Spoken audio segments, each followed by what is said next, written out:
Yeah, so Hang On In There Baby was on Gary Barlow's first solo album after the split of Take That. But this version was not on that album. It was released in America as a third single or something in early 98. 3rd of April, 98. Yeah, because Gary was on tour with Rosie Gaines and they tried doing it and then they thought, yeah, this is good. Oh, actually, they did do it in 97 because we actually saw the Concert of Hope version, didn't we? Yes. And that is in December 97, so they're on tour at that time, I suppose, and he brings her on to do it there. Yeah, because they're like, oh, flying in from America. It's... You'll know her voice. Did anyone know her voice? Well, Closer Than Close was a That was 95, yeah. No, I think it's 97 that it came out and she got onto Top of the Pops and it went up the charts and all this. I think that, yeah. Right, that must be the remix then, yeah. Yeah. Which is the big one, yeah. Yeah, and she got a MOBO award for it, Best International Single in 1997. Yeah, I mean, because we feel a little bit sorry for Rosie Gaines with a few albums that were shelved before release in the 80s and 90s, and Prince promising more than he could give. So when I read about the success of Closer Than Close, you know, it's still on loads of greatest dance hits of all time, kind of compilations. It gets played in all the clubs all the time, so she's got some royalties just from that. If I mean, else. it's really good. It's more garage than I remember it, actually. I didn't it's remember garage. It. It really is garage, yeah. That UK garage sound, which was more sophisticated drums, maybe? Yeah, it's basically like Syncopated. House, but with more syncopated ding, ding, tick, tick, ding, tick, tick, and little sort of stabby, funky, subtle little pianos And you have divas on it. Well, you have divas on house as well, but like this really works because she's really good at fucking scatting. Yeah. Have you seen the Top of the Pops performances? Not recently. I would have done at the time. She's fucking amazing. It's fucking Really? great. She's been a hype woman, getting the audience involved. Then she'll go off into a beautiful note, and then she'll just do a scream, and then she'll go back to scatting. And she's just like improving. Yeah, it's really nice because it's that scatting brought into the tight structure of like a dance tune. So, and the rhythmic, closer than you ever can imagine, close. Yeah. It's really got the funk. And you hear that through lots of her work. Even her first album that she released is 85 or something, when she was on the Epic label.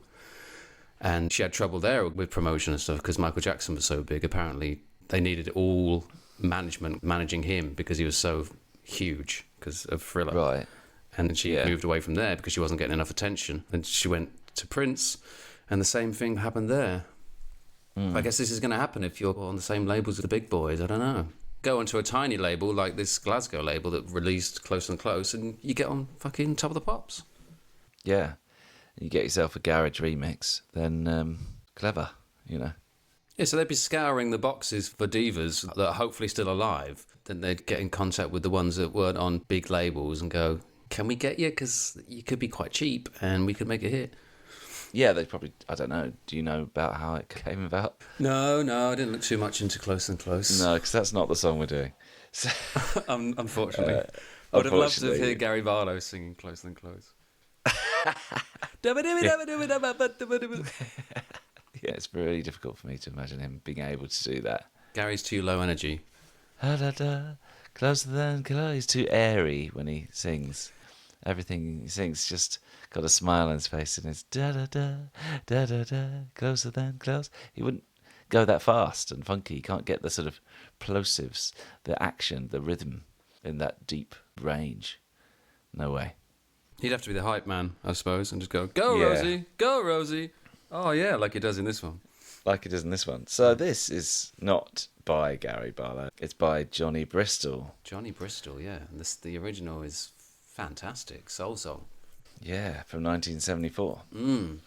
And I was just thinking the whole time I was listening to this, I was like, oh, this is just the same as You to Me Are Everything. Yeah. The sweetest song that I could sing, oh baby. I had the same thing. Diddle-a-doo. I think because that was a bigger hit here. Yeah. Because that's a UK soul band, The Real Thing. 2 years later, so it sounds similar in like the recording and the sounds of that time. Yeah. And yeah, it's got such a fucking similar melody, and the strings are almost identical. I'm sure it's an inspiration for You To Me Are Everything. Absolutely. I also thought of Mercy, Mercy Me as well. That came into my head a few times when I was listening to it. Yeah. What's going on? Yeah. That era, yeah. Oh, totally. Yeah, it's all that same sort of thing. The Real Thing one, I remembered it, but obviously not from 1976. But they had a remix in 1986, decade remix, a bit 80s up, and that's the one my mum was playing loads. So I knew that, and I was like, "Fucking hell, Gary, you've just nicked this." And then I was disappointed to realise that he was just doing a cover, so I couldn't accuse Gary Barlow of stealing The Real Thing, which I wanted to do. I just wanted to accuse him of stuff. I just sort of find things to throw at him. No, you don't throw things at Gary, do you? Only your knickers. Gary! I don't know. Gary Barlow. It's very hard to get excited about Gary Barlow, isn't it? Really is. I mean, yeah, we welcome the man who lowered the bar for sort of what it means to be a pop star, I think. I'd say he's kind of like the Collins of his time, but minus the gated snare and the sort of songwriting flair, but with hair. But also minus the like idiosyncratic voice. Collins sounds like no one else. Yeah, well, there's only one Barlow, really. No, actually, there's a lot. Keating sounds like Barlow to me. I just can't get anything from his voice at all. Just like this, it's clear, it's clean. He doesn't fudge notes or anything. He's got good diction. Yeah, it all comes out and you can understand every word. But like, no edge to it. There's no feeling really that gets you excited. It's just like a sort of billowy shirt in the wind. Like Sting's billowy shirt. Yeah, but not a very good shirt. Sting might have a better shirt on. Well, he kind of wanted to be a Sting or an Elton John. Yeah, he loves Elton. I was watching his Open Book documentary, which was about this period, his Open Road album, which is where this song, well, not this version of the song, but he did the song solo on that album. And they were saying, well, do you get the comparison with George Michael a lot? You know, and he's like, yeah, but I'd rather be compared to Elton John. You know, who needs another George Michael? I mean, no one needs another George Michael, but the world needs a lot more Elton Johns. Which, okay. Do we need more Elton Johns? Maybe now. Now he's quit. Maybe, but don't think so. I think there was enough Elton John for everyone. Whilst Elton John was going. In the duet world, there's enough Elton John. Yeah, a hell of a lot. Well, Gary is pushing it for one reason. He did the same thing as Elton did during lockdown. It was called the Crooner Sessions. And he would do duets with some big names, but lots of mid-UK chart names, like Leona Lewis or Damage. Yeah, he did a ton of those, and this is another area of the duet matrix that could come back to haunt us. Bubble up, yeah. Oh, God. For me, he's like the musical equivalent of a 3-bedroom house in a recently created suburb situated on a newly bulldozered field on the outskirts of a commuter town in the south of England. A lot of places. Yeah. Omnipresent. Yeah. And he is omnipresent in the media. He is. He's the definition of a household name. He is BBC Breakfast, isn't he? He's BBC Breakfast. I wouldn't be surprised if he was presenting it at some point. He dresses like a pundit as well. You know, like football pundits, they all wear the same shirt and they all wear the same trousers and they all look exactly the same. Yeah. Like, I don't know if this is on purpose or, especially on the BBC, like on Match of the Day or on the live games, they just all seem to dress in exactly the same way. If it's like a hot, summery game, then they all have light blue shirt tucked into white chinos, and this is the kind of look. That's the look he has. He's just like a football pundit singing. What football pundit would he be? You know, which one? Adrian Charles, I think. Yeah. Well, I think, or Danny Murphy. He's kind of dour. He's kind of northern dour. Yeah. He's Frodsham, which is in Cheshire. So he's kind of between Manchester and Liverpool, North Wales, in there somewhere. And he has this very packet of crisps kind of humour. You know, it's all kind of downplaying and, you know. Oh, it's like when I listen to the Manchester United podcast. Speak of the Devils. It's like listening to Gary Barlow talking. It's so boring. It's fucking rubbish. But you can't help listening. Sometimes I'm like, just for a bit of a deeper dive into what's going on with Man U at the moment. If you've won a game like 6-0, then you'll listen to everything, including that one. Yeah, exactly. Yeah. Of course, he's a self-confessed conservative, old Barlow. Tax dodger, tax avoider. Tax dodger, yeah. Yeah, but he was very sorry about that. Oh, he was very sorry. Very sorry. Very sorry. He's very sorry about a lot of things, actually. I mean, I read a bit of his autobiography called My Take. Like it. And I think he did some bad business around this time with Jason Orange's brother. Can't remember the details, so I won't go into it. But he's very apologetic. Yeah, he's celebrated by the mainstream media. So he's, of course, on lots of confessional podcasts now. And one that I was listening to, they bring in a sort of psychologist as well. A psychologist? Fucking hell.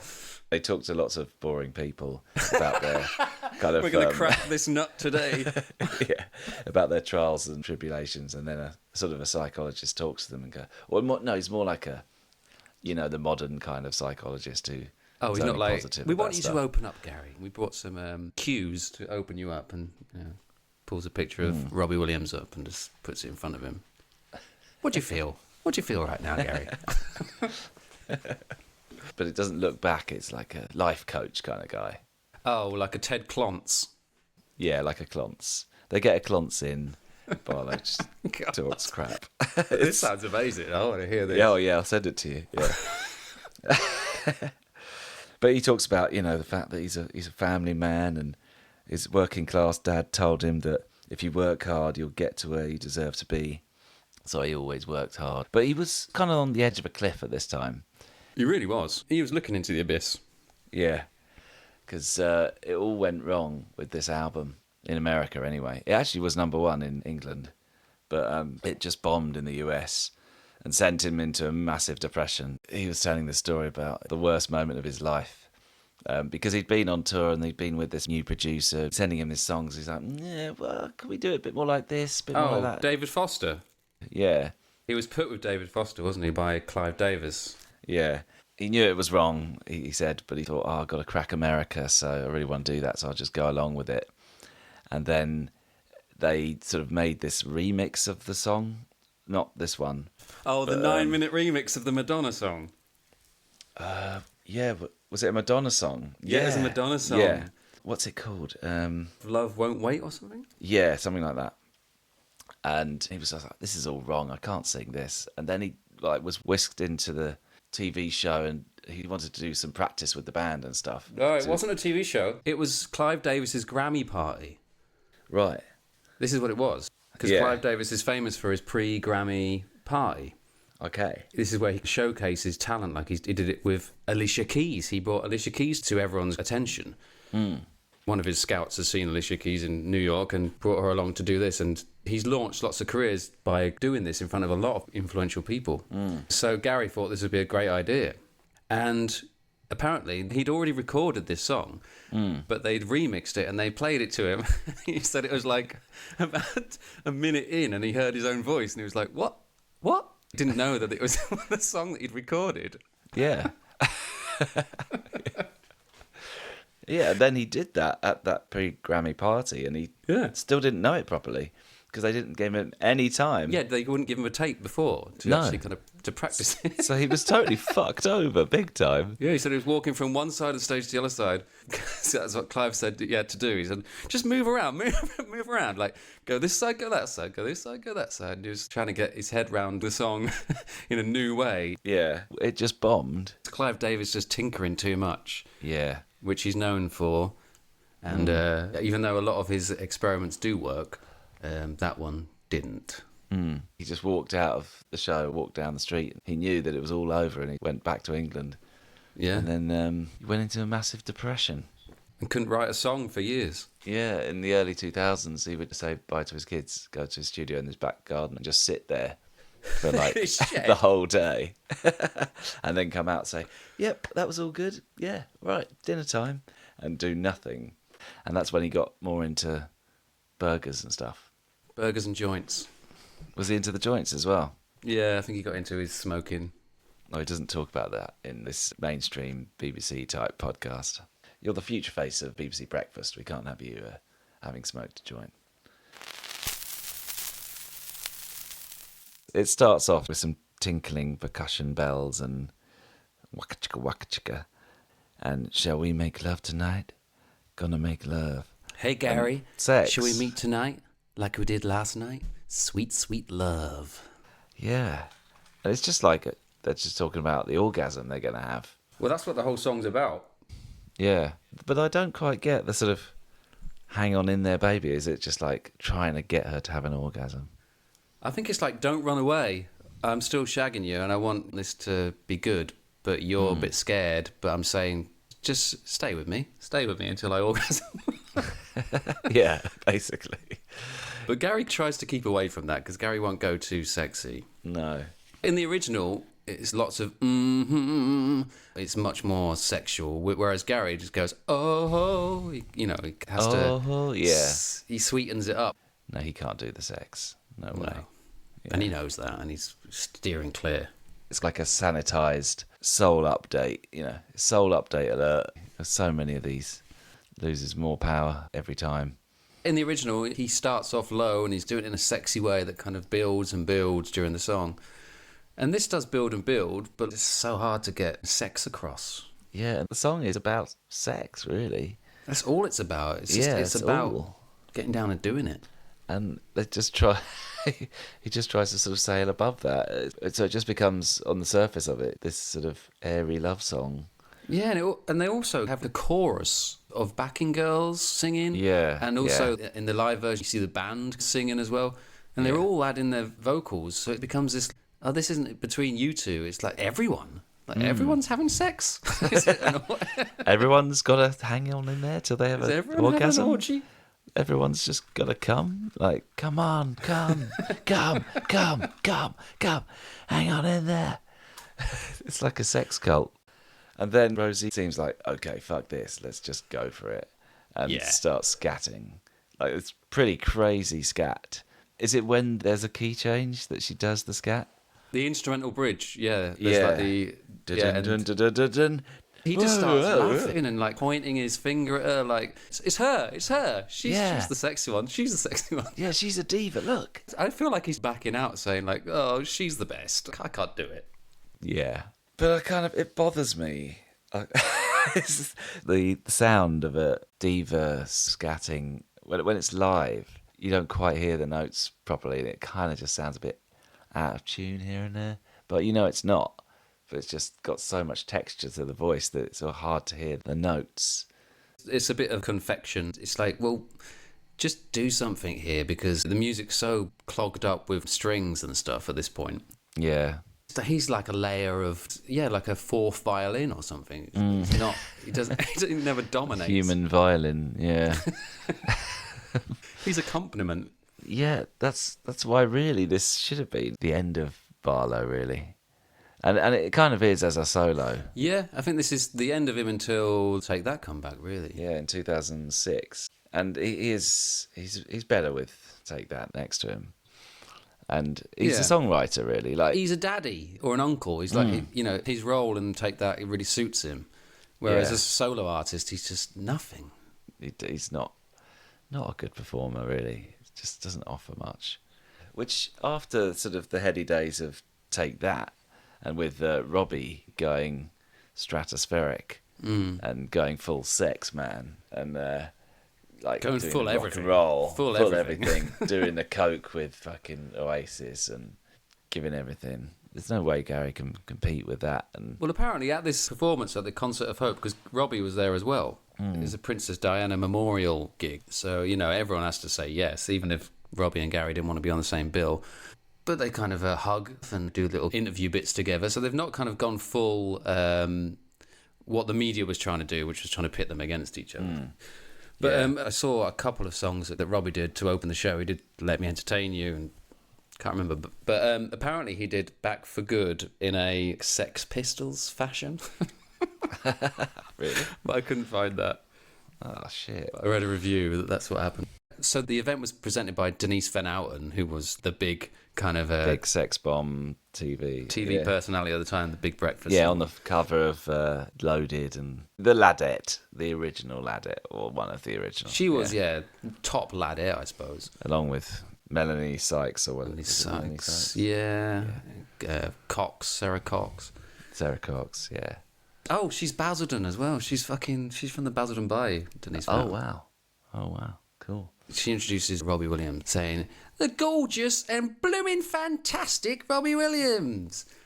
The song starts and he's like, "I'm Robbie Williams." And then the band are playing and he's like, "And we are Muff Sandwich." What? Go, Robbie. After that, Damage come on, the UK answer to Boyz II Men. Yeah. They do a version of "You Look Wonderful Tonight." Really? By Eric Clapton. Yep, I think that rings a bell. Yeah. What, them doing it? I think so. All right, maybe it was a single. I didn't know if it was just there for Diana, "You Look Wonderful Tonight." Yeah. But then 911 come on and do fucking "Let's Go Crazy" by Prince. Wow. Yeah. So everyone's getting into this. Yeah. And Peter Andre's on there as well, I know that. Peter Andre's on there. Gary and Ronan do a duet, "Harvest for the World." So yeah, it's a fucking feast. It's riveting stuff. Feast of Blandism. Well, 911 was pretty exciting, actually. Really? They've got the big, shiny, black, oversized suits on, and they're just, like, going mad. Trying to prove to the Take That fans that, don't worry, guys. Yeah, we've got this. We got this. Yeah, because there's a big hole left where Take That once were. You got Boyzone taking the romantic edge of it, and you got 911 doing the more high-energy pop stuff. The early Take That. Yeah, the tops off, pecs out stuff, yeah. Take That by then had just transformed British pop music to what we see now. Because they came along, what was it, 92, 93 or something? Early 90s, yeah. Yeah, and they were rejected by record labels left, right and centre at first, but then the pop press needed something. It's because we're just getting this fucking faceless dance music. We can't do anything with it. The interviews are shit. We need people on the front cover. These people are just like dressed in work gear with a mask on or something. Like, yeah, we need something. You can't just have that yellow face. It just won't do. So they just... We need personality. Yeah, they just put out a call to record companies. They're like, please give us something. They're like, well, we got these pretty shit band, Take That. But they got some good Do you dancers. Want them? They got some good dancers. They could get the tops off. Those dancers, did they come from that rave scene? Because Howard was a house DJ, and I think he still is. Was he? He carried it on after Take That. Right, because he was a bit old. Because the young ones was it Mark and Robbie were the younger ones? Yeah, I think Robbie was the youngest. I think he was like 16 when he got into Take That. He was more of a stage school kid. Howard and Jason were dancers from the club scene. And then you got old Mr. Meat and Potatoes. Well, he's from the working men club scene. Yeah. And he does remind you of those kids that seem already old and will sit there with their dad with a pint of Coke next to their dad's pint of brown ale, and they just kind of nod along to whatever their dad and their dad's friends were saying. He liked older style music, you know, like... He wanted to be, you know, a musician, and...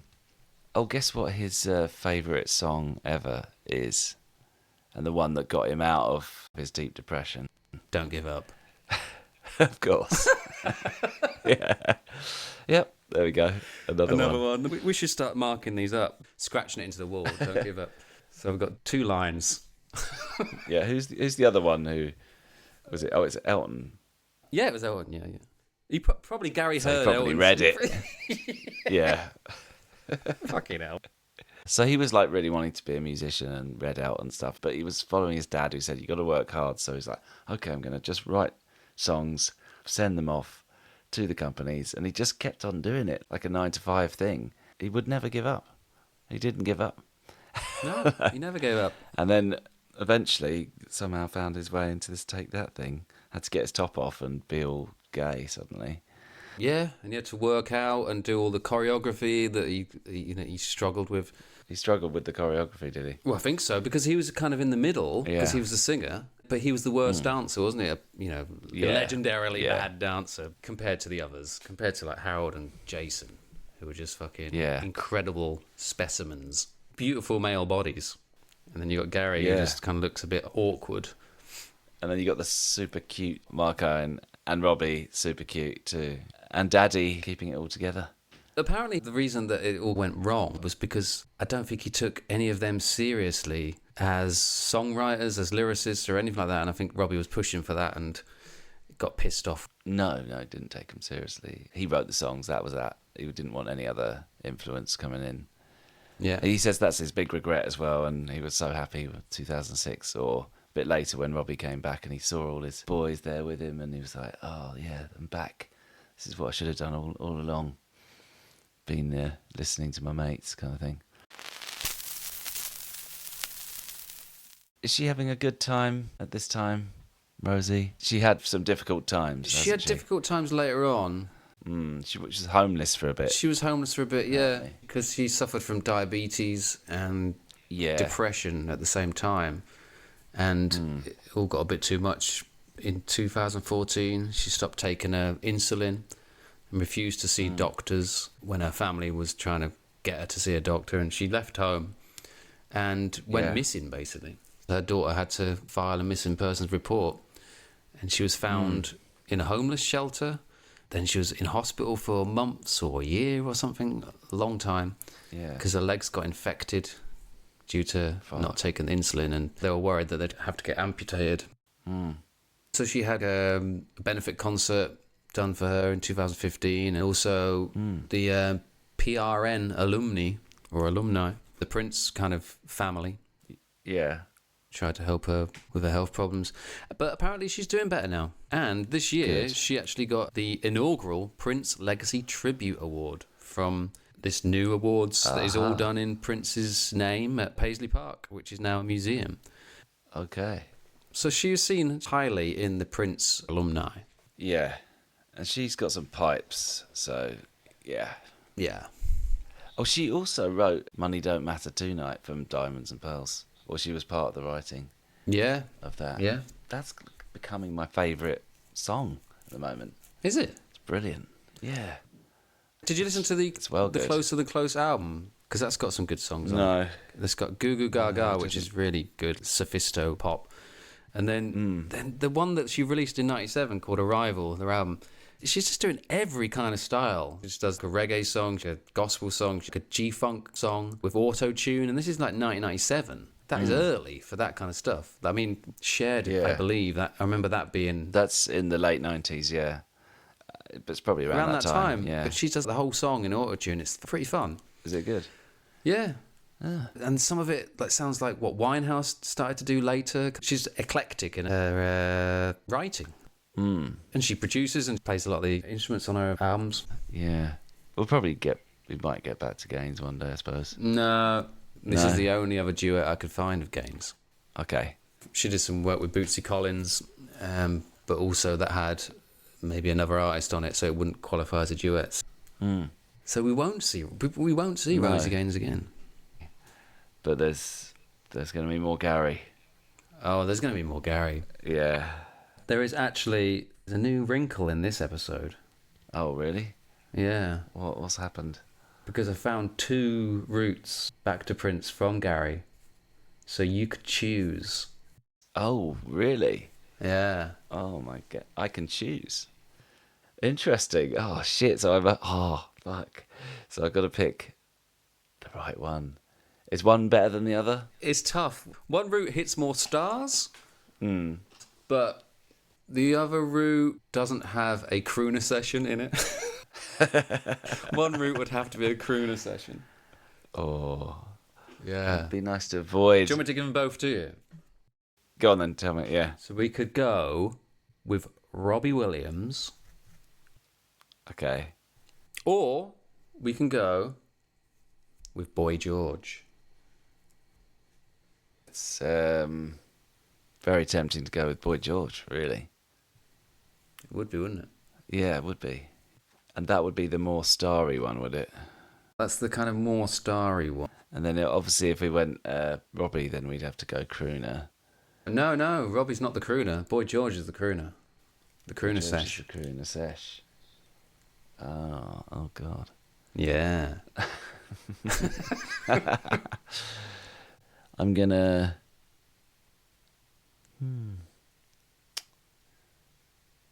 tricky one. I really want to do Boy George, though. Okay.